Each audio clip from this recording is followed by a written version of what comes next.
If I'm not having good food, I'm not in a good mood.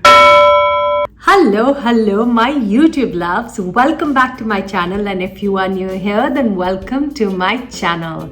It is a pleasure to see so many new members on my YouTube channel here. Your support means the world to me, so thank you so much. If you don't follow me on Instagram, please go and do it right now. My name on Instagram is Hey Giggling Potato. First and foremost, let me apologize for not posting a video last Friday on my YouTube channel. I was traveling and I was in Seattle. I thought I was going to be able to post something. This is what happened. I went to Seattle. I roamed the streets, I explored the city, and I fell in love with it. It was so much fun. The weather was so good that I decided to step back and take a break from all the filming and editing and just take a week off of all of that and relax, enjoy, be a tourist. And honestly, I loved it. So today I bring to you exactly what I was up to last week, which is why I couldn't post. So if you ever plan to go to Seattle, without planning also, kabhi aisa ho jata hai that, you know, life just works in a way you might find yourself in Seattle and not sure about what you should be doing. So maybe you could refer to this vlog and remember, Nikki had suggested we should do these things in Seattle. Yeah, boy. Seattle is gorgeous. You also have a very laid-back lifestyle. People are kind, they're nice. Also, I'm a vegetarian, so, you know, sometimes when I travel, it's hard for me to find my food.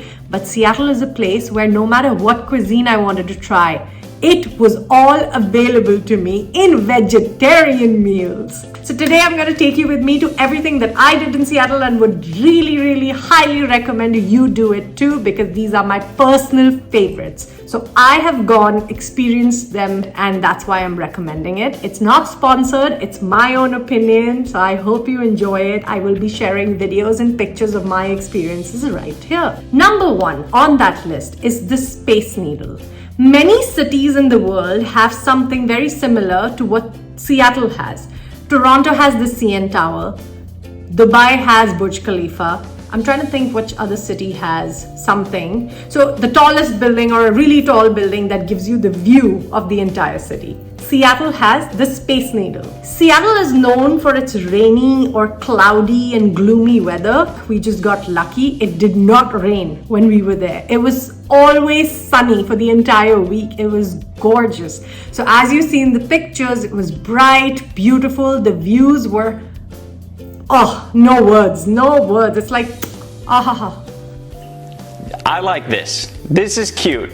Once you are in that vicinity of where the Space Needle is, there are two more things that you could visit on the same day because they're right next to each other. Space Needle, keep it number one. Whether you do something else or you don't, do the Space Needle. And if you have that day a little more free and you have a little more time, I would also visit the Chihuly Garden and Glass Museum, where everything is made of glass. It's something very different, and also it's not too long. So it might take you an hour, hour and a half, or even less. It's up to your speed. I literally 20 minutes and I was done with the whole museum. It was really nice. So that's one right next to the Space Needle. And another one that is there is Museum of Pop Culture. You should definitely go to the Museum of Pop Culture, whether you like pop culture or not, because there are many other interactive things that you could do. There are different exhibitions, so I don't know when you go and what the exhibitions at that time would be, but by the time we had gone, The World of Death was one of the exhibitions, and as you can see, we were being cheeky in a coffin, but it was really good.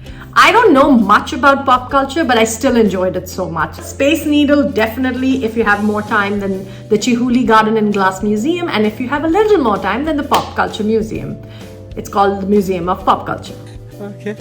Remember one thing in this video, whenever I tell you a distance of a place, it will be from Pike Place Market, because that is one of the most well-known markets, and all your shopping, food, everything you need to sightsee is there. My second most important must-have, must-do, you should go, is a giant wheel which is right on the waterfront of Seattle. It's about a 7 minute walk from Pike Place Market. Pike Place Market is on a hill, so you just go downstairs there. You can see the wheel, you walk towards it, and trust me, if it's a clear day, especially during sunset, you will not regret the views. Because when the skies are clear, you can even see Mount Rainier covered with ice. It's an ice-capped mountain, gorgeous. It's a 15-minute ride on that giant wheel. Definitely do it. Number 3 on my list is a bit of a walk. It's about a 30-minute walk from Pike Place Market.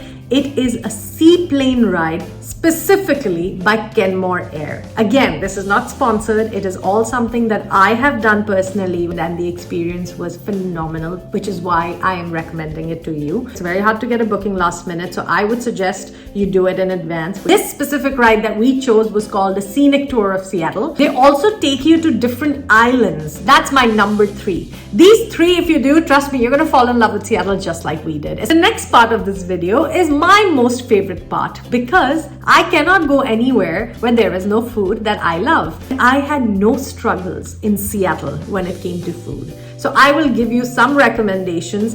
Whether you're vegetarian or you're not, go to these places, because these places that I'm recommending you are not vegetarian only. They have everything, and then they have a vegetarian menu where you will find everything you need.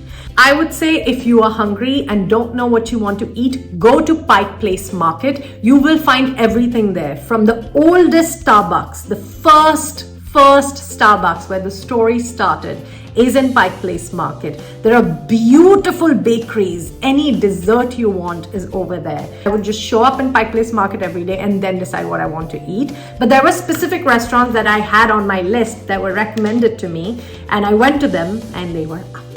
My very first food recommendation would be the Pink Door. But remember, the Pink Door is very famous in Seattle. So if you're going to Seattle and you want to go to the Pink Door, you have to make your reservations in advance. Otherwise, it is very difficult to get in. The Pink Door is a restaurant where they have shows almost every day. So there is a jazz show, live music, aerial acts. They really do it really well. So if you are looking for some live entertainment with some food and drinks, the Pink Door is your place to go. Definitely make sure you have reservations for it. The food there is also amazing, including vegetarian options. Second one that I would highly recommend, which I did not see on any list, however, it was recommended to us by our hotel staff and it was amazing. So the restaurant's name is Purple. Purple is right by the Hotel W. So definitely go to Purple. If you're vegetarian, trust me, try their tomato soup with their baguette. It's to die for. And their pasta. Oh, lovely. Also, their meat is really good. That is what I was told by the people I went there with. So definitely try Purple. There are certain places that are well known for food that you can find only in that place in Seattle. One of those places is Pike Place Chowder. This chowder place, firstly, I did not know what a chowder is. Chowder is a gravy, I think made with potatoes. I don't even know, but it's usually with seafood. However, this place has won so many awards and it's so well known for its chowder that I was hoping they have a vegetarian option, and they do. They actually have a vegan option on their menu that I fortunately tried, and it was delicious. So I would say if you're in Pike Place Market, definitely go to Pike Place Chowder. Again, prepare yourself. This place is usually very busy, has a long lineup, but they're very fast, so you will not stand in line for too long, and it's something you will not regret. There was one specific place that I saw on almost every list, and the walk to that place was about a 25 to 30 minute walk. But for food, I can go anywhere. So the restaurant is called the Dough Zone Dumpling House. For me, being a vegetarian, to find vegetarian dumplings, it's not always easy. I don't eat mushrooms, so it becomes very difficult for me to find anything that is vegetarian but does not have mushrooms in it. It's just something I'm very picky about, so that's what it is. However, when I went to the Dough Zone, it blew my mind. I have never eaten the kind of noodles that they served in my life. I can still not explain to you the taste It was so good. I was mind blown. Especially if you're not vegetarian, it's a great place for you. It's highly recommended. But if you're vegetarian, don't worry. Just tag along and go, and definitely try the noodles. You have to go. You have to go. There is no lack of food in Seattle. I will recommend for my Indian loves who want to go to Seattle but also miss their Indian food. Trust me, I am one of those. After a couple of days, I started really missing my chai and my Indian flavors. So we ended up going to 2 restaurants that I highly recommend. One is a North Indian restaurant. All your Indian food you can find there, which is also very close to the Pike Place Market in Pioneer Square. So it's about a 15-minute walk or a 10-minute walk from Pike Place Market. The restaurant's name is called Nirmal's. Nirmal's was really good, nice dining restaurant, nice food, amazing biryani. So I also went to one more restaurant which served South Indian food. It's called KATHAKALI, but it's in Kirkland. However, a drive to Kirkland is about 20 minutes, or it's really good. Another one is SAMBURNA. I also tried that. SAMBURNA was also delicious. So trust me, when you need food recommendations in Seattle, I think I know enough to let you guys know where to go to eat. I hope you go to Seattle and make sure you see the right timings and the right weather when you can go and truly enjoy the city. And not just the city, but there are certain suburbs that are really, really nice right on the outskirts of Seattle. One of them is Fremont. Fremont Village is also known for their Sunday flea market, which unfortunately I couldn't go to. The tulip fields during the springtime, which is now, you can go take pictures, have a picnic with your family. If you want to consider, I would suggest using Seattle City Pass, because paying for the City Pass almost includes all the top attractions like Space Needle, some museums that I mentioned in this list. So definitely consider it. So honestly, overall, experiencing Seattle was great. So let's see, as I continue exploring, if there is any other cities that can top Seattle.